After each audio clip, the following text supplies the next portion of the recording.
Hello students, today we will be solving the third practical question of hire purchase. The link of the question has been given in the description box. You are requested to download it, read it. In the question it is given that Novel Traders purchased two machines costing rupees 1,60,000 each from Delhi Motors on 1st April 2017 on hire purchase system. The term of payment were 40,000 on down payment for each machine and balance in 3 equal installment together with interest of 10% per annum to be paid at the end of the each year. And the hire purchaser write off the depreciation at the rate of 20% on diminishing balance method. Novel Trader has paid the first and second installment, but he has not paid the final installment, and because he is unwilling to pay the final installment, the goods has been repossessed. But out of the two machines sold, only one machine has been repossessed by the hire vendor, that is hire seller, and it is given that it is value has been ascertained by the hire seller, and it has depreciated the machine at the rate of 30% on diminishing balance method. So now we will be starting to solve the question.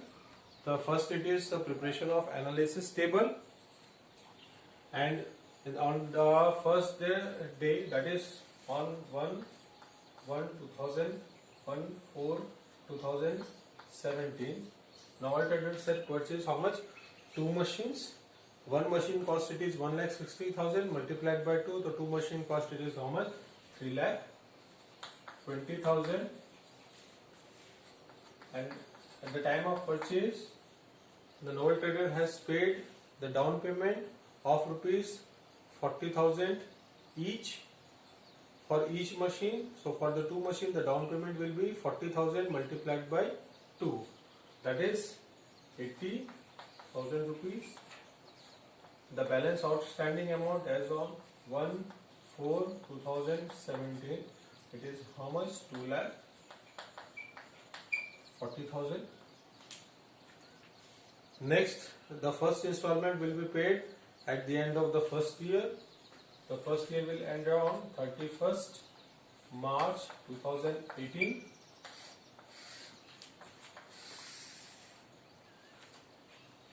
And first we will calculate the interest.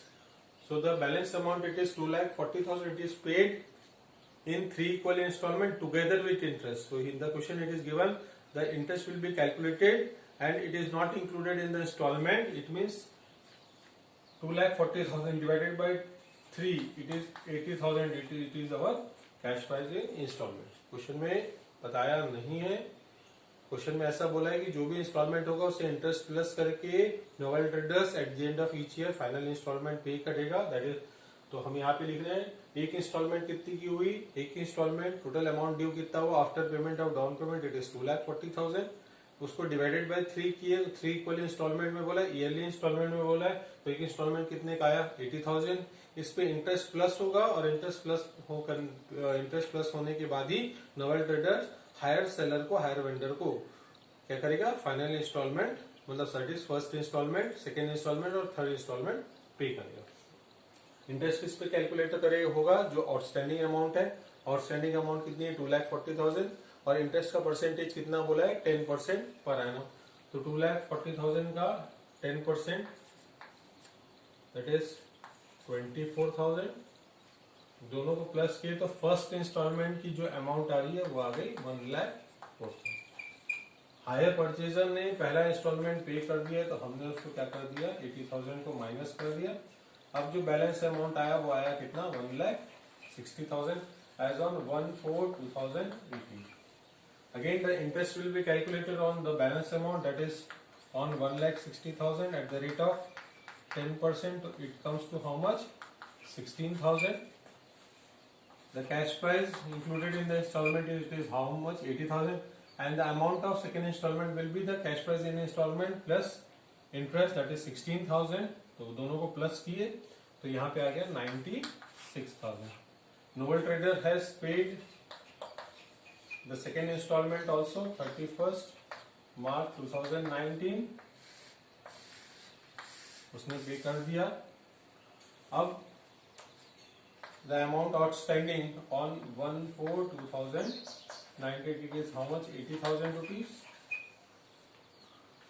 और इस 80,000 को वो last instalment में पूरा का पूरा पे कर देगा। लेकिन हम चेक करेंगे क्या उसने लास्ट इंस्टॉलमेंट पे किया है। Again the interest will be calculated on the outstanding amount that is 80,000 का 10%, और जो थर्ड और last installment that is final installment की जो अमाउंट नोबल ट्रेडर्स को पे करनी चाहिए थी वो 88,000 पे करनी चाहिए थी, उसने पे नहीं किया। और अगर उसने पे नहीं किया तो यहाँ पे हम देखेंगे गुड्स का रिपोजेशन होगा। हायर परचेजर से एसेट को रिपोजेस किया जाएगा, और रिपोजेस कौन करेगा? हायर वेंडर रिपोजेस करेगा। अब हम देखते हैं यहाँ पे क्वेश्चन में दिया हुआ है कि रिपोजेशन की वैल्यू कैसे कैलकुलेट होगी। यहाँ पे रिपोजेशन की वैल्यू कैलकुलेशन का हमने देखा तो क्वेश्चन में दिया हुआ है दो rate of depreciation given as per, first it is as per the hire purchaser, second as per the hire seller. Hire purchaser का जो डेप्रिसिएशन है वो एसेट अकाउंट में चले जाएगा, और हायर वेंडर का जो डेप्रिसिएशन है उसका हम कैलकुलेशन किसके लिए करेंगे? हम उसका यूज करके रिपोजिशन वैल्यू कैलकुलेट करेंगे। अब क्वेश्चन में दिया हुआ है कि नोवेल ट्रेडर्स ने 2 मशीनरी परचेज की है, उसने फाइनल इंस्टॉलमेंट पे नहीं किया, और दोनों के बीच एग्रीमेंट क्या हुआ कि हायर वेंडर दोनों में से एक मशीन को रिपोजेस करेगा और एक मशीन को as it is hire purchaser के पास रहने देगा। अब क्वेश्चन में दिया हुआ है कि हायर परचेजर जो है वो मशीन पे कितना % डेप्रिसिएशन चार्ज करता था? 25%, और हायर सेलर कितने डेप्रिसिएशन चार्ज करने बोला है? 30%। तो हम सबसे पहले रिपोजिशन की वैल्यू निकालते हैं। तो यहाँ पे एक ही मशीन रिपोजेस हो रहा है, तो वर्किंग नोट में हम एक ही मशीन का कैलकुलेशन करेंगे। तो as per hire purchaser and as per hire seller the value of the machinery on 1/4/2017 was 1,60,000 each, और एक ही एसेट रिपोजेस हो रहा है इसलिए हमने एक ही का कैलकुलेशन किया। यहाँ पे हम सबसे पहली बात पता करने की कोशिश कर रहे हैं कि रिपोजिशन की वैल्यू कितनी है। दूसरा हमें पता करने की कोशिश करेंगे जब रिपोजिशन हो रहा है तो उससे हायर परचेजर का प्रॉफिट हो रहा है कि लॉस हो रहा है। तो हम यहाँ पे माइनस करते हैं depreciation for the first year. Depreciation is at as per hire purchase 25% and as per hire seller it is how much 80%। तो डेप्रिसिएशन कैलकुलेट करते हैं 25% ऑफ 1,60,000, तो ये आ गया कितना? 40,000 डेप्रिसिएशन, और 30% के हिसाब से ये आ गया कितना? 48,000। तो वैल्यू एज ऑन 1/4/2018 यहाँ पे आ गया 1,20,000, और यहाँ पे आ गया 1,12,000। नेक्स्ट हम क्या करेंगे? फिर से डेप्रिसिएशन कैलकुलेट करेंगे सेकेंड ईयर का। Depreciation again diminishing balance method पे दोनों डेप्रिसिएशन चार्ज हो रहा है। तो अब 25% ऑफ 1,20,000, तो ये आ गया कितना? 30,000 रुपीज, और यहाँ पे कैलकुलेट करेंगे 1,12,000 multiplied by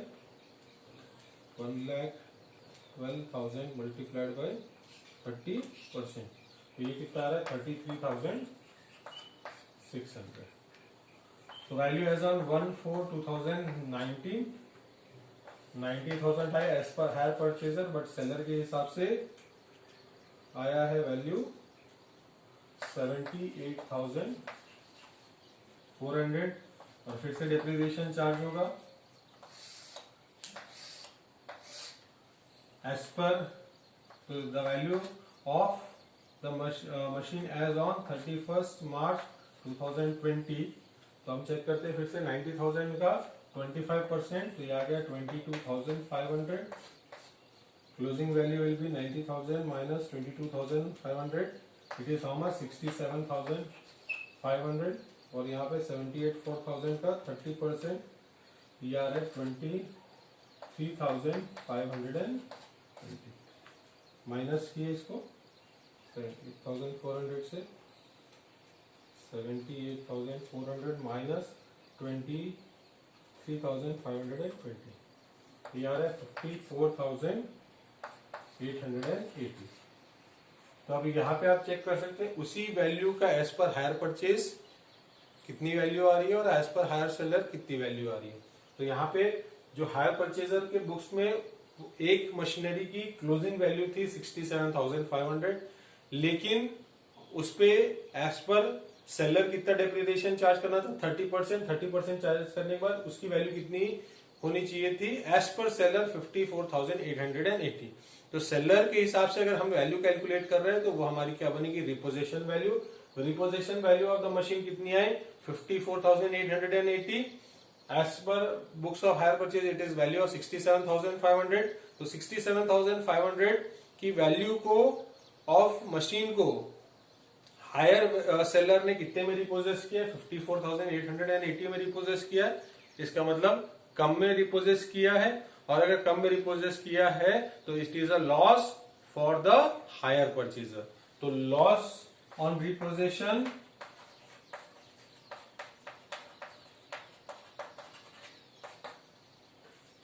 of higher purchaser it is equal to how much 67,500 minus 54,880। ये आ रहा है 67,500 माइनस 54,880। तो यहाँ पे जो वैल्यू आई पाई कितने 12,620। तो हायर परचेजर को कितना लॉस हो रहा है उस एसेट के रिपोजिशन से 12,620। अब क्वेश्चन में पढ़ते हैं। यहाँ पे हमको बोला है हमको नेसेसरी लेजर अकाउंट बना रहे हैं in the books of Novel Traders. Novel Trader is hire purchaser. तो हायर परचेजर के बुक्स में अगर नेसेसरी अकाउंट बोला है तो 4 अकाउंट बनते हैं। सबसे पहला अकाउंट बनता है एसेट अकाउंट, सेकेंड अकाउंट बनता है hire seller account, third it is interest and fourth it is depreciation. तो स्टार्ट करते हैं। सबसे पहला अकाउंट बनाते हैं एसेट अकाउंट बनाते हैं। तो एसेट कौन सी है यहाँ पे मशीनरी, मतलब हम मशीनरी अकाउंट बना रहे हैं। मशीनरी अकाउंट में सबसे पहले क्या हुआ, सबसे पहला परचेज हुआ। परचेज किससे हुआ तो यहाँ पे परचेजेस दिया हुआ है। परचेजेस किससे हुआ है, परचेजेस हुआ है दिल्ली मोटर से। तो हम यहाँ पे लिख रहे हैं ऑन 1/4/2017 टू दिल्ली मोटर्स। कितने में परचेज हुआ है, एक मशीन की वैल्यू थी 1,60,000, 2 मशीन परचेज हुआ है तो 1,60,000 मल्टीप्लाइड बाय 2, यहाँ पे कितना अमाउंट आया 3,20,000। जिस समय परचेज हुआ उस समय हायर परचेजर ने इसका अमाउंट पे किया है। यहाँ पे उसकी ट्रांजैक्शन नहीं है कि वो किसके अकाउंट में ट्रांजैक्शन आएगा, हायर सेलर के उसमें। अब यहाँ पे क्या आता है मशीनरी अकाउंट में क्या आएगा, सिर्फ आपका रिपोजिशन आएगा और डेप्रिसिएशन का कैलकुलेशन होगा। तो हम यहाँ पे लिख लेते हैं ऑन डेप्रिसिएशन चार्ज होगा ऑन 31 मार्च 2018। तो हमने यहाँ लिखा by depreciation account. Opening value purchasing value it is 3,20,000 और डेप्रिसिएशन का rate as per purchaser it is how much 25%। तो 3,25,000 का 20% ये अमाउंट ऑफ डेप्रिसिएशन कितना आया at the end of the first year it is 80,000। और फिर हमने यहाँ लिख दिया closing balance, balance carried down, balance carried down it is equal to how much 2,40,000। ये फर्स्ट ईयर का एसेट अकाउंट क्लोज हो गया 3,20,000 and here also 3,20,000 closing balance है। इसको नेक्स्ट ईयर हम ओपन करते हैं तो ओपनिंग बैलेंस लिखते हैं as on 1/4/2018 to balance brought down. Balance brought down कितना हुआ 2,40,000। सेकेंड इंस्टॉलमेंट भी पे किया है तो सेकेंड ईयर भी रिपोजिशन नहीं होगा। तो हम लिख रहे हैं 31 मार्च 2019 बाय डेप्रिसिएशन। डेप्रिसिएशन कितना है as per diminishing balance method है तो ओपनिंग वैल्यू पे कंप्यूट हो 2,40,000 मल्टीप्लाइड बाय 25%। तो ये कितना आ गया डेप्रिसिएशन का अमाउंट आया हाउ मच 60,000। और फिर हमने लिखा यहाँ पे क्लोज किया उसको balance carried down as on 31 March 2019 तो हमने यहाँ पे लिखा माइनस किया तो ये आ गया 1,80,000, ये आ गया 2,40,000 एंड 2,40,000। स्टार्ट करते हैं third year, that is last year, as on 1/4/2019 to balance brought down. तो अमाउंट कितना आया 1,80,000। डेप्रिसिएशन चार्ज होगा 31 मार्च 2020 को। हमने यहाँ लिखा बाय दी डेप्रिसिएशन कितना आया 45,000 रुपीज। अब एसेट को, अब यहाँ पे क्या हो रहा है, लास्ट इंस्टॉलमेंट पे नहीं हुआ है, एसेट रिपोजेस हुआ है, और एसेट कितने में रिपोजेस हुआ है 54,880। तो हम यहाँ पे लिख रहे हैं by Delhi motors, that is repossession. Repossession की वैल्यू कितनी आ गई 54,880। उस पे अगेन लॉस हुआ तो हमने लिखा by P&L account on loss on repossession, और रिपोजिशन की वैल्यू कितनी है 12,620 and remaining it is the closing value of the one machine which is with the hire purchaser. तो यहाँ पे लिखा बाय बैलेंस कैरिड डाउन, और यहाँ पे अगर हम कैलकुलेट करेंगे तो closing value of one machine as per hire purchase it is how much 67,500, और यहाँ पे एक मशीन ही बची हुई है तो हमने यहाँ लिख दिया 67,500।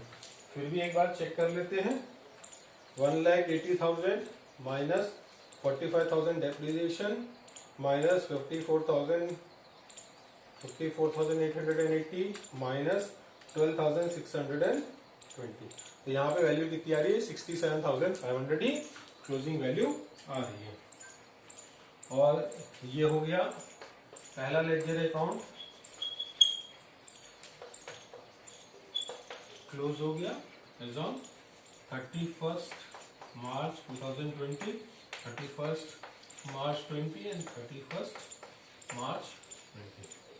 तो ये हो गया। अब हम स्टार्ट करते हैं सेकेंड लेजर अकाउंट। जो सेकेंड लेजर अकाउंट हमारा है that is hire seller account. The second ledger account it is Delhi Motors account. Delhi Motors it is a hire seller, उसने बेचा है। तो यहाँ पे एंट्री पास क्या हुई थी, machinery account debit to Delhi Motors account. तो दिल्ली मोटर्स के क्रेडिट साइड हमने लिखा बाय मशीनरी अकाउंट। मशीनरी की वैल्यू कितनी थी 3,20,000 on 1/4/2019।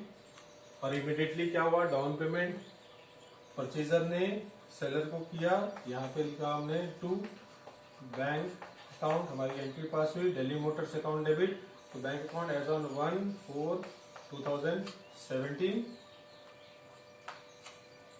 And amount of down payment it is how much 80,000।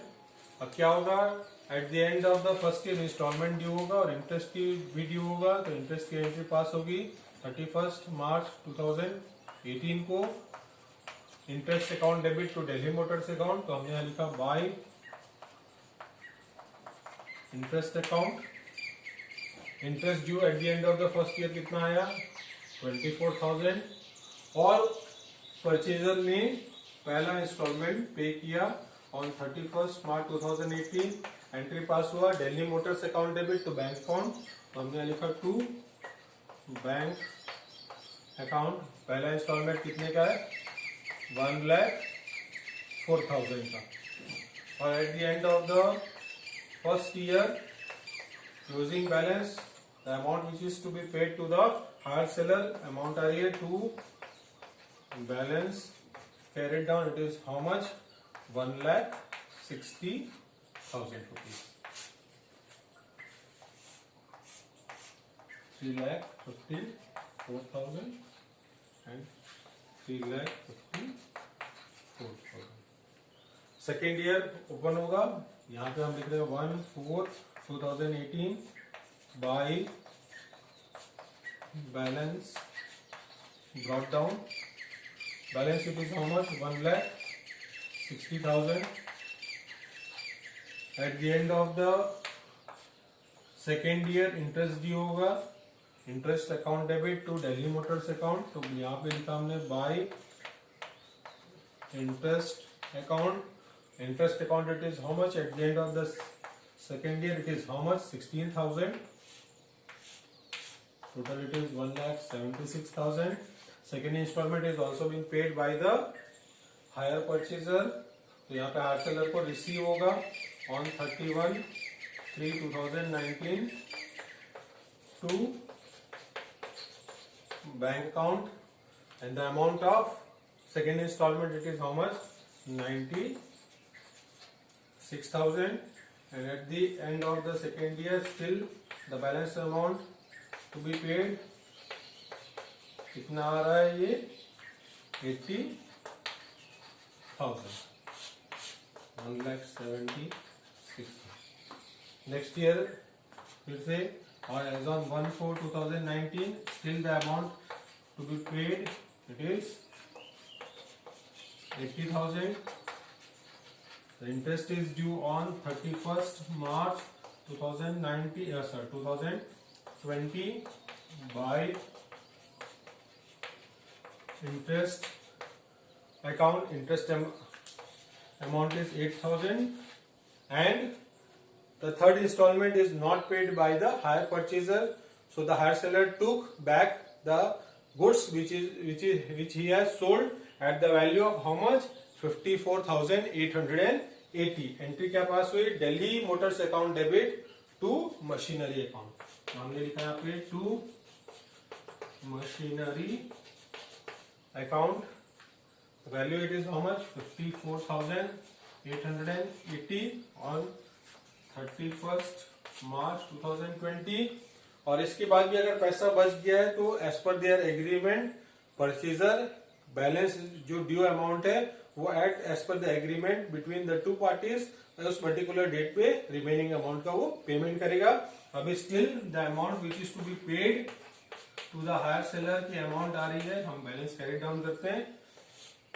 On 31st March 2020 it is 88,000 minus 54,880. तो ये कितना आया? 33,120. So this is the amount which is still to be paid by the purchaser to the seller. हम इसको सिर्फ opening में लिख के छोड़ देते हैं. That is as on 1/4/2020 by balance brought down amount it is 32,000 no 33,120. और ये हो गया, क्या हो गया? क्लोज हो गया. बार बार चेक कर लेता. 54,880 plus 33,120, 88,000. So this is the second ledger account जो बना है. Still the purchaser will pay an amount of 33,120 to the higher seller. Next ledger account बनाने बोले थे, हमने दो लेजर अकाउंट बना लिए. दो लेजर अकाउंट और बने हुए बचे हुए, that is interest and depreciation. अब हम इंटरेस्ट और डेप्रिसिएशन का अकाउंट का प्रिपरेशन स्टार्ट करते हैं. नाउ अब जो दो लेजर अकाउंट है वो बनाते हैं, that is interest account and depreciation. Interest and expenses both are expenses for the hire purchaser. तो वो क्या होगा? डेबिट होगा. इंटरेस्ट अकाउंट में सबसे पहले लिखते हैं ऑन 31st March 2018. इंटरेस्ट किसको पे करना है? दिल्ली मोटर्स को. तो हमने यहाँ लिखा Delhi Motors and the amount of interest eight the end of the first year it is how much? 24,000. और ये 24,000 जो इंटरेस्ट है वो कहाँ ट्रांसफर हो जाएगा? At the end of the year final account बनाएंगे, जिसको कहाँ पे ट्रांसफर कर देंगे? Profit and loss account. By P&L account 24,000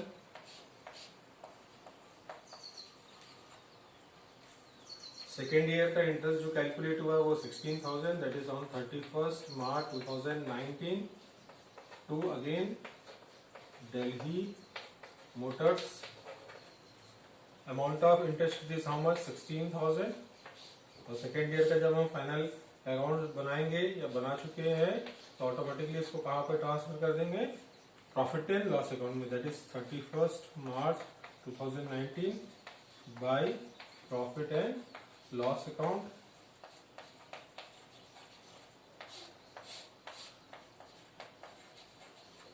And at the end of third year, the same 31st March 2020 again to Delhi Motors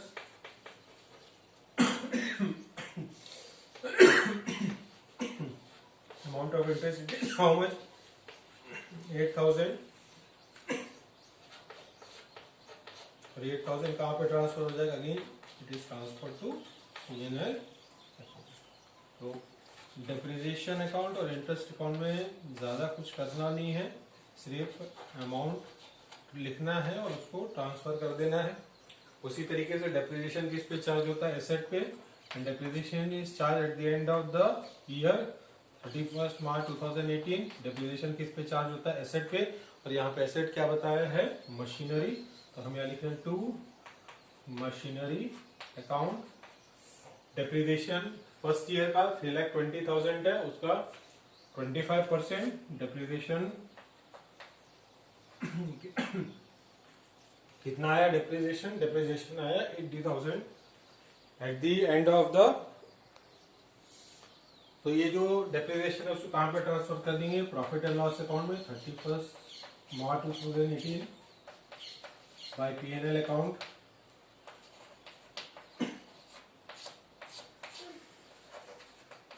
$80,000 and 80,000 second year का depreciation again 31st March 2019 को calculate करेंगे to machinery account. Depreciation का amount कितना है, 2,40,000 का 25%, तो that is 3,20,000 minus 80,000, 2,40 का 25% का अमाउंट कितना आया, 60,000 आया। यहाँ पे हमने लिखा 60,000 और इसको ट्रांसफर कर दिया अगेन कहाँ पे, by profit and loss account 60,000।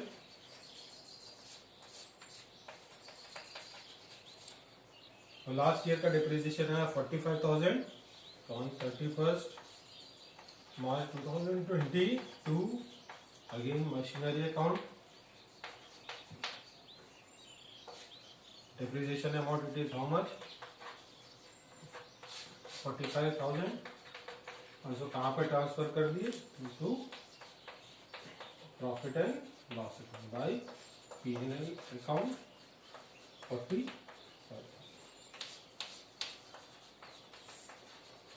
तो अभी तक के हमने 3 क्वेश्चन सॉल्व कर लिए। पहले के 2 क्वेश्चन में फुल रिपोजिशन था, क्योंकि अगेन फुल रिपोजिशन का मतलब है जितना भी एसेट सोल्ड हो रहा है, अगर जितना भी गुड्स सोल्ड हो रहा है, अगर पूरा का पूरा गुड्स सेलर रिपोजेस कर लेता है तो फुल रिपोजिशन होता है। और ये केस हो गया पार्शियल रिपोजिशन का। यहाँ पे सेलर ने 2 मशीनरी सेल किया है, बट नॉन पेमेंट के अगेंस्ट में उसने कितना मशीनरी रिपोजेस किया, 1। तो पूरा का पूरा 2 करता है तो फुल रिपोजिशन होता। एक ही केस ये कंडीशन हुई पार्शियल रिपोजिशन की। और इस क्वेश्चन में हमने नया क्या देखा, हमने यहाँ पे देखा कि अगर डेप्रिसिएशन एज पर सेलर दिया हुआ है तो सेलर के लिए तो गुड्स है, वो डेप्रिसिएशन चार्ज नहीं करता है। तो अगर डेप्रिसिएशन गिवन होगा इसका मतलब हमको कहीं ना कहीं इंफॉर्मेशन से रिपोजिशन की वैल्यू कंप्यूट करनी है। तो हमने रिपोजिशन की वैल्यू भी कंप्यूट की और हमने ये भी पता किया कि हायर परचेजर को कितना लॉस हो रहा है। आज के लिए इतना ही। नेक्स्ट क्लास में हम नेक्स्ट क्वेश्चन सॉल्व करते हैं। Thank you.